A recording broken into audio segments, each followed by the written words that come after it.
شامتان بخیر آبونیاچیان محترم. این واقعه میتواند همه چیز را یک بار تغییر دهد. شام امروز در شهر دوشنبه یک خبری شاک‌آور پخش شد. بلاگری جوان تومیریز با صدمه نقلیاتی دچار گردید. او حالا صحت است؟ چه واقعی روی داد و در کدام حالت است؟ تا آخر نوار تماشا کنید. با یکی سوالهای خود میتوانید جواب گیرید. به صفحه ما ابونه شوید، لایک و کامنتاری و فکر و عقیده های خود را در پایان نوار نویسید. همه چیز یک بار روی داد. طبق معلومات اولیه ماشین او ناگهان به صدمه دچار گردیده است. شاهدان میگویند این یک حالتی ناگهانی بود. یک لحظه و همه چیز دیگر شد. سبب اصلی چیست؟ آیا این تنها تصادف بود یا سببی دیگری هم وجود دارد؟ احتمال سرعت بلند، راه‌های سرحرکت یا حتی بی احتیاطی. در خبرهای اول که از جانب مقامات پخش گردید یگان حالت تصدیق کننده نبود و در بگاهی روز الکی در ساعتهای 9 مقامات تصدیق کردند که تومیریز با صدمه دچار گردیده است و عین حال در بیمارخانه در حالت کوما دارد در روی بستر. عین حال که در روی رختی خوابش در بیمارخانه است، شما می توانید برای سلامتی او دعاگو باشید.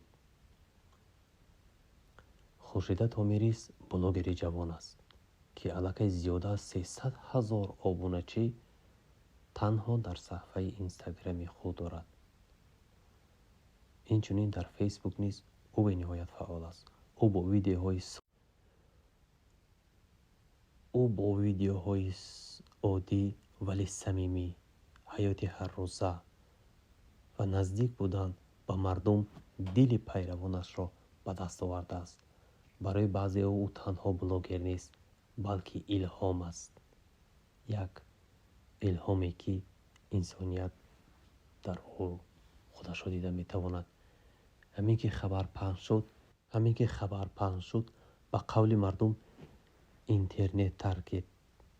مردم همه نوشتند در کامنت ها صحت شو، ما با تو هستیم، امیدواریم همش خوب می شود، الله شفا دهد. این نشان می دهد که حتی یک بلاگری جوان می تواند تأثیری کلان داشته باشد. حالا مهمترین سوال وضع چگونه است؟ معلومات دقیق حالا کم است. بعضی منبع‌ها میگویند حالت به نهایت وزنین است. دیگران میگویند تفتیش ادامه دارد. همه انتظارند. این واقعه به ما یک درس مهم میدهد. حیات میتواند در یک ثانیه تغییر یابد. لطفاً احتیاطکار رانید. قاعده ها جان خود و جان اطرافیان را نیز حفظ نمایید. ما هم امید داریم که تومیریز زود صحت می شود و به نزد ما برمیگردد و باز به ویدیوهای خود برمیگردد و دل هواداران و طرفداران خویش را نیز گرم می نماید. اگر تو نیز می خواهی که این بلاگری معروف نیست صحت شود، پس در کامنتاری نویس صحت شو.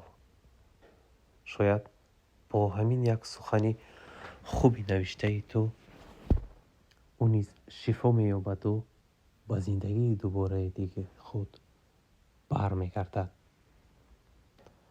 در واقع این یک حالتی عادی امروزه هست که باید درسی یکایکی ما و شمایان باشد.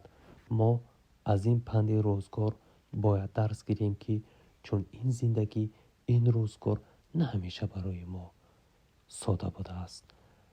با کانال ما ابونه شوید، صفحه ما را به دیگران نیز بفرستید و دعاگو باشید. از خبرهای ما نیز